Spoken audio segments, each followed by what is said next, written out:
পুরো অর্ধেক পৃথিবীর মালিক আলেকজান্ডার দ্য গ্রেট, যার শেষ ইচ্ছা ছিল তিনি যখন মারা যাবেন তখন তার হাত যেন কফিনের বাইরে থাকে। কিন্তু কেন কেন এমন ইচ্ছা? মাথা নষ্ট করা সেই গল্পই আজকে আপনাদেরকে আমি শোনাবো। একজন মানুষ যিনি প্রায় অর্ধেক পৃথিবীর রাজা, সম্পত্তি, ক্ষমতা, অহংকার, দম্ভ, কোনো কিছুতে যার কোনো কমতি ছিল না, সে কেন মরার সময় কফিনের বাইরে দুই হাত রাখতে বলেছিলেন? আজকে বলবো অদ্ভুত সেই গল্পটা। দেখুন, আজকাল ফেসবুক, ইউটিউব বা যে কোনো জায়গায় আমরা দেখি মানুষ কত কোটি টাকার মালিক হতে চায়, কত ক্ষমতা চায়, কিন্তু জীবন শেষ মুহূর্তে তার সঙ্গে কি থাকে। আলেকজান্ডার দ্য গ্রেটের সাথে ঘটনা কিন্তু এমনটাই ঘটেছিল। পুরো পৃথিবী তিনি জয় করলেন। তারপর তার এমন ইচ্ছা কেন হয়েছিল যা আমাদের সবাইকে চমকে দেয়, এখনও পৃথিবীকে ভাবায়, নতুন করে বাঁচতে শেখায়, মানুষ নতুন করে চিন্তা করে। গল্পও সেখানটায় নিয়ে যাব, তবে তার আগে খ্রিস্টপূর্বাব্দ 323 যাব সেখানটায় আমরা।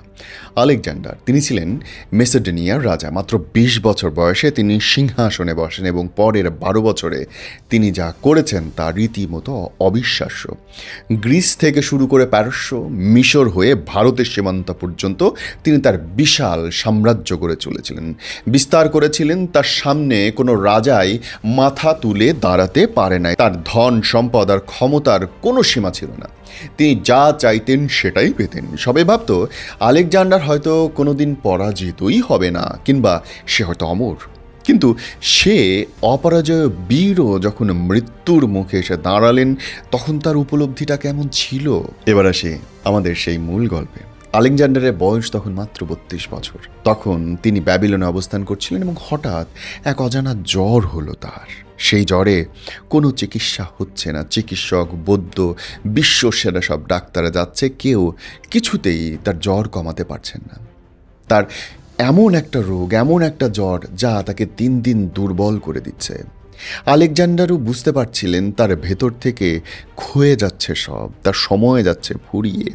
তার যে অসীম শক্তি, তার যে বিশাল সৈন্যবাহিনী, তার যে অপরিসীম ধন সম্পদ, কোনো কিছুই তার কাজে আসবে না। সে ভেতর ভেতর বুঝতে পারছিল মৃত্যু তাকে অন্ধকারের মতো খামচে ধরছিল। মনে হচ্ছিল তার আত্মাটা টেনে ছিঁড়ে বের করে নেবে। তার সেই উপলব্ধিতে তার সেনাপতিদেরকে তিনি ডেকে পাঠালেন এবং নির্দেশ দিলেন, আমার মৃত্যুর পর যখন তোমরা কফিনটি বের করবে, তখন আমার দুহাত যেন কফিনের বাইরে এইভাবে ঝুলিয়ে রাখা হয়। একবার ভাবুন তো, একজন বিশ্বজয়ী বীরের শেষ ইচ্ছা কিনা দুই হাত কফিনের বাইরে, খালি হাত। সেনাপতিরা তো অবাক। তারা বুঝতে পারছিলেন না যে একজন রাজার এমন ইচ্ছার পেছনের কারণটা কি। আলেকজান্ডার তখন তাদেরকে পরিষ্কার করে বললেন, আমি পৃথিবীকে দেখাতে চাই আমি অর্ধেক পৃথিবী জয় করেছি।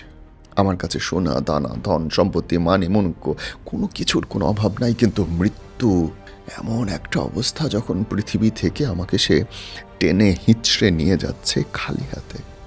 আমি চাই মানুষ যেন বুঝতে পারে পার্থিব কোনো কিছুই আমাদের সাথে যাবে না। খালি হাতে এসেছি আর খালি হাতেই যাব। আর তাই তো আমরা যে ক্ষমতা, এত সম্পদের জন্য এত মারামারি করি, এত অহংকার করি, তার কি বিন্দু মাত্র আমাদের সাথে যাবে ওই সাদা কাফনটা ছাড়া, ওই 3.5 হাত মাটি ছাড়া? আলেকজান্ডার দ্য গ্রেটের শেষ ইচ্ছা অনুযায়ী তাকে সেভাবেই নিয়ে যাওয়া হয়েছিল। পুরো পৃথিবীকে তিনি বার্তা দিয়েছিলেন আমরা কতটা ক্ষমতাহীন। আমাদের দুহাত ভরে আমরা যা ধরতে চাই তার কোনো কিছুই আমাদের নয়।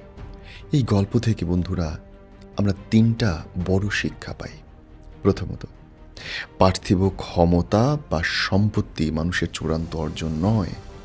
সম্পদ আমাদের জীবনকে সাময়িকভাবে আরাম দেবে, কিন্তু জীবনের একমাত্র লক্ষ্য হতে পারে না। 2 নাম্বার, মানুষের অহংকার ক্ষণস্থায়ী। আমাদের যে জীবনের দৌড়, বিনয়ী হওয়াটা সেখানে খুব জরুরি। নাম্বার 3, আমাদের সম্পদ আমাদের আসল পরিচয় নয়, কেবল আমাদের কাজই আমাদেরকে অমর করে রাখে। আলেকজান্ডার দ্য গ্রেটের এই গল্পটা আমাদের নতুন দৃষ্টিভঙ্গি দেয়। জীবন বাস্তবতার মাঝেও এই শিক্ষাটা মনে রাখা খুব জরুরি। এই জীবন বড় ক্ষণস্থায়ী। এত মারামারি, কাটাকাটি, এত কিছু কোনো অর্থ রাখে না। আজকের গল্পটা যদি ভালো লাগে প্লিজ শেয়ার করবেন। বলি মাঝে মধ্যে ফেসবুকে খুব ভালো কিছু পাওয়া যায় না। যদি শেয়ার করেন আমার আগ্রহ বাড়ে। আর অবশ্যই লিখবেন এই ভিডিও থেকে আপনি কি শিখলেন আর আপনার কেমন লাগলো। সাথে আছেন, সাপোর্ট করবেন।